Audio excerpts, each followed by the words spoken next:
মাসুদ ভাই, আসলে বাংলাদেশ স্বাধীন হয়েছে 2.0। কার সাথে স্বাধীন হইল? নতুন ভূখণ্ড যোগ হইছে? কয়েক হাজার কিলোমিটার কি আমরা ভূখণ্ড পাইছি, নাকি আমাদের আরো ভূখণ্ড চলে গেছে? কোনটা হয়েছে? স্বাধীনটা কিভাবে হয়েছে? কার সাথে যুদ্ধ করে স্বাধীন হইলো? বা আপনার ওই যে বলে যে চাপের রাজনীতি, আসলে চাপের রাজনীতি বলতে কি বুঝাইতে চাইতেছে পোলাপাইন? বা যেসব বুদ্ধিজীবীরা বলতেছে চাপের রাজনীতি, তাদেরই জিজ্ঞাসা করেন না কি চাপের রাজনীতি ছিল। চাপের রাজনীতি কোনটা ছিল? ইন্ডিয়ার সাথে ওই যে আপনার ইয়ের চুক্তিটা, আদানির বিদ্যুৎ, সেটা চাপের রাজনীতি ছিল, সেটা তো এখনো বহাল। বাকি ইন্ডিয়া থেকে তেল, পেট্রোল, সাইল সব কিনবেন, সেটাও তো এখনো বহাল। আপনারাই কিনেন। তা আপনাদের চাপটা দিল কে? যে চাপের রাজনীতি, চাপের রাজনীতি, ওই আমরা চাপে ছিলাম, আধিপত্যবাদ। কোথায় আধিপত্য ছিল? আমি তো আধিপত্যবাদের কিছু দেখি না। এখন ধরেন ইউরোপীয় ইউনিয়ন পুরোটা একটা, 26টা দেশ, আলাদা আলাদা দেশ, কিন্তু ওদের কোনো বর্ডার নাই। যে যেখান দিয়ে পারে সেখান দিয়ে মাল, এই দেশের মাল ওই দেশে আনে। আপনার একটা ছোট্ট উদাহরণ দিলে হয়তো বুঝতে পারবেন। আমরা ব্রিটেনে থাকলে ব্রিটিশ কোকা আছে, ক্যান। ব্রিটিশ কোকার ক্যান, কোকার কি অবস্থা জানেন? ওই কোকা, আপনার ব্রিটিশ কোকা যদি ক্যান বাদ দেন, বোতল যদি খাইতে হয়, একটা বোতলের দাম নিবে 3 ইউরো, 3 পাউন্ড। তো সেটা না খাই আমরা কি করতে, টার্কিশ বোতল খাই, কোকা কোলা টার্কি, কারণ এটা 1 টাকা 75 পয়সা, সস্তা, যদিও টেস্ট একই না। ফ্রান্সে গেলে ফ্রান্সে আমরা ফ্রান্সের কোকা কোলা লাগবে তাও 3 ইউরো। আবার বেলজিয়ামের কোকা 1.5 ইউরো। তো আমরা 1.5 ইউরোটা কিনা খাই, যদিও টেস্ট সমান না। ফ্রান্সের কোকা 3 ইউরো নিলে 3 ইউরোর কিন্তু আলাদা টেস্ট আছে আসলে। কারণ এরা কি তাহলে কি আধিপত্যবাদে আছে? ফ্রান্স কি করবো যে আমরা আধিপত্যবাদে আছি, সমস্ত বেলজিয়াম প্রোডাক্ট আমাদের এখানে পাওয়া যায়, টার্কির গ্রেক স্যান্ডউইচ এনে আমরা খাই? আধিপত্যবাদ। আমরা একটা ফরাসি রেস্টুরেন্টে খাইতে গেলে, একজন খাইতে গেলে 20 ইউরো লাগবে। আর সেই জায়গায় আমরা এখানে ডোনার কাবাব, মানে আপনারা বাংলাদেশে যেটা শোয়ারমা বলেন, এরকম শোয়ারমার মতো কিন্তু স্যান্ডউইচ আছে, 5 টাকায় খাওয়া হয়। ফ্রিজ দিবে, একটা শোয়ারমা দিবে, একটা কোক দিবে, 5 টাকা, একদম পেট ভর্তি জাম। পাকিস্তানি রেস্টুরেন্টে যাইলে ওই 5 টাকা দিয়া 3টা নান রুটি আর গরুর নলা পাওয়া যায়। তাহলে কি এটা আধিপত্যবাদ? কোনটারে এরা আধিপত্যবাদ বলে? মূলত আধিপত্যবাদ বোধ, এগুলো হচ্ছে যে আধিপত্যবাদ আছে ইন্ডিয়া চাপ, এগুলো হচ্ছে ভুয়া কথা ভাই। আপনার পাশে যখন একটা বৃহৎ রাষ্ট্র থাকবে, তার সাথে আপনাকে সুসম্পর্ক রাখতে হবে, এছাড়া কোনো উপায় নেই, কোনো উপায় নেই। আমি 7 সমুদ্র 13 নদীর পারের একটা ইয়ের লগে তো আর কাম করে সুসম্পর্ক, খুব বেশি সম্পর্ক রেখে লাভ নাই তো। কারণ আমার আটা লাগুক, চাইল লাগুক, পেঁয়াজ লাগুক, আন্ডার প্যান্ট লাগুক, সব আনতে হবে ইন্ডিয়া থেকে। আর আমরা কোনো ইন্ডিয়ান আধিপত্যবাদ, আধিপত্যবাদ কি? এতদিন তো আমরা শুনতাম কি জানেন, আমি ওই দিন গত কয়েকদিন একটা তর্ক করছিলাম, তখন দেখতাম যে মানে সচিবালয়ে 300 সচিবের মধ্যে 290 জনই হিন্দু সচিব, সব হিন্দু, সব এরা ইন্ডিয়ান। কোথায় এখন এরা?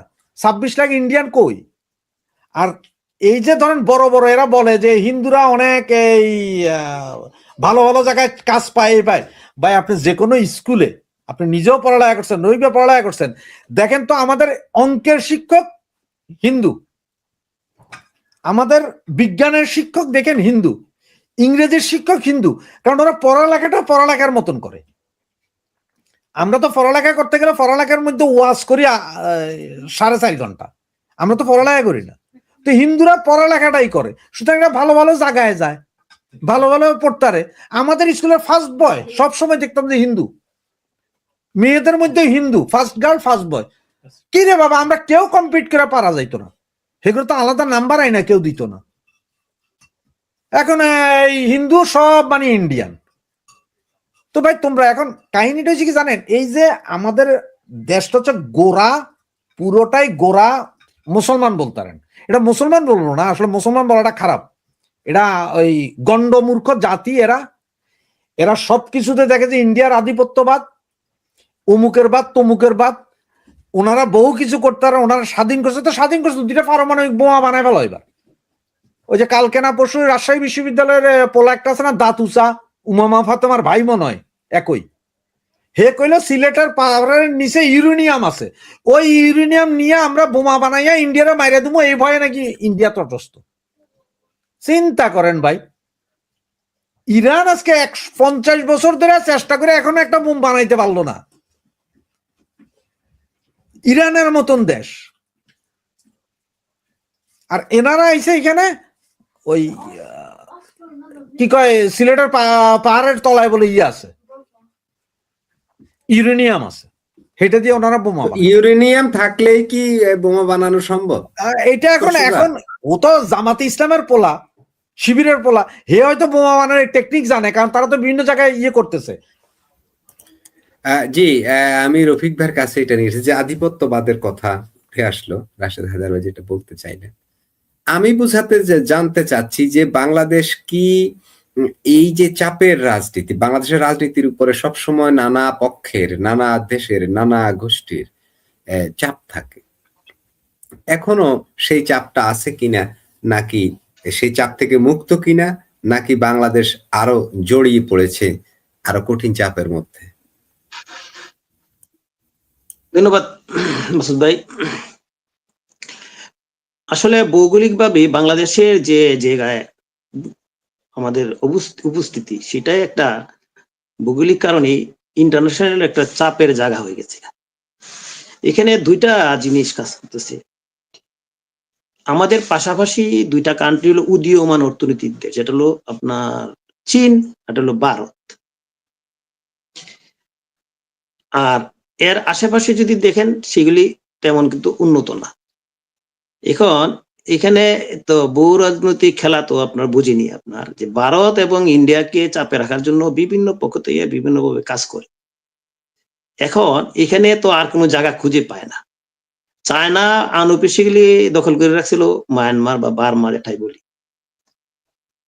বার্মার যে এই পর্যন্ত যত সরকার ছিল, সামরিক শাসকই ছিল, তারা সবসময় চীনের একটা আশীর্বাদ পায়ে আসছে। চীনের আশীর্বাদ পাওয়ার কারণে পরবর্তী সময়ে কোনো অবস্থাতে কিছু করতে পারতেছে না, সেখানে আপনার আং সান সুকিকে দিল নোবেলের শান্তি পুরস্কার, দিয়া ওরে বানাইল ওই দেশের প্রধানমন্ত্রী, গণতান্ত্রিক পজিশন তৈরি করার জন্য। এরপর কি করলো না করলো আমরা কিছুই বুঝি না। আবার শুরু হইলো, এখন শুরু হলো গৃহযুদ্ধ শুরু। ওই দিক দিয়ে যেহেতু কোনো সুযোগ সুবিধা করতে পারতেছে না, তখন টার্গেট হলো বাংলাদেশ। আর ঐতিহাসিক ভাবে আমাদের চিরশত্রু হয়ে গেল এখন হলো পাকিস্তান। পাকিস্তান যেহেতু একটা সন্ত্রাসী কার্যক্রমের জন্য তারা হলো সুপ্রতিষ্ঠিত সারা বিশ্বে, এটা সবাই জানে। বিশ্বের যত কান্ট্রি আছে সবাই কিন্তু পাকিস্তানের অফিসিয়ালি সন্ত্রাসী হিসাবে যদি ঘোষণা নাও করে থাকে, কিন্তু তাদেরকে সন্ত্রাসী গোষ্ঠী হিসাবে জানে। যে কারণে কম বেশি সব আপনার দেশেই উন্নত হইতেছে, আর পাকিস্তান নিচে দিন দিনে কিন্তু নিচের দিকে যাচ্ছে। তা ওরা চাইতেছে যে সবসময় এই সুযোগটাই পাকিস্তানের মাধ্যমে বাংলাদেশকে একটা অস্থিতিশীল করবে, এখানে একটা ঘাঁটি কাটবে বিভিন্ন আপনার দেশ, যাতে ওই ভারত এবং আপনার যে চায়নাকে কন্ট্রোল করতে পারে। সেটা হলো বহু রাজনৈতিক খেলার জন্য। তা এখানে যে যদি কোনো অস্থিতিশীল পরিস্থিতি তৈরি করতে পারে, তাহলে বাংলাদেশ তৃতীয় কোনো দেশের হাত পাতবে, যে হাত ধরবে, যে আমাদেরকে হেল্প করো। বুঝতে পারছেন জিনিসটা? আর আধিপত্যবাদের যে কথাটা বলতেছেন আপনি, ভারত কিন্তু এই জিনিসটা ভালো করে বুঝে যে অন্যান্য অনেকদিন ধরে আমরা তো যেহেতু স্বাধীনতার পর থেকে সবকিছু দেখতেছি, যে বিভিন্ন দেশ বাংলাদেশের উপরে একটা আধিপত্য বিস্তার করতে চায়, এখানে ঘাঁটি কাটতে চায়, এবং প্রকাশ্যে অপ্রকাশ্যে অনেক আলোচনা আসছে যে এখানে ঘাঁটি কাটতে চায়। ভারত কিন্তু চায় না যে এখানে একটা ঘাঁটি গারুক, চায়নাও কিন্তু চায় না যে এখানে একটা ঘাঁটি গারুক কোনো অন্যান্য উন্নত কান্ট্রি, আধিপত্যবাদ যারা আছে। তাহলে তাদের জন্য তাদেরকে নজরদারি করবে, বিভিন্নভাবে ব্যারিকেড করবে, এটাই চায় না ওরা। ভারত কিন্তু এটা জিনিস চায় নাই যে আমাদের দেশে কোনো দেশ আইসা এখানে বসুক।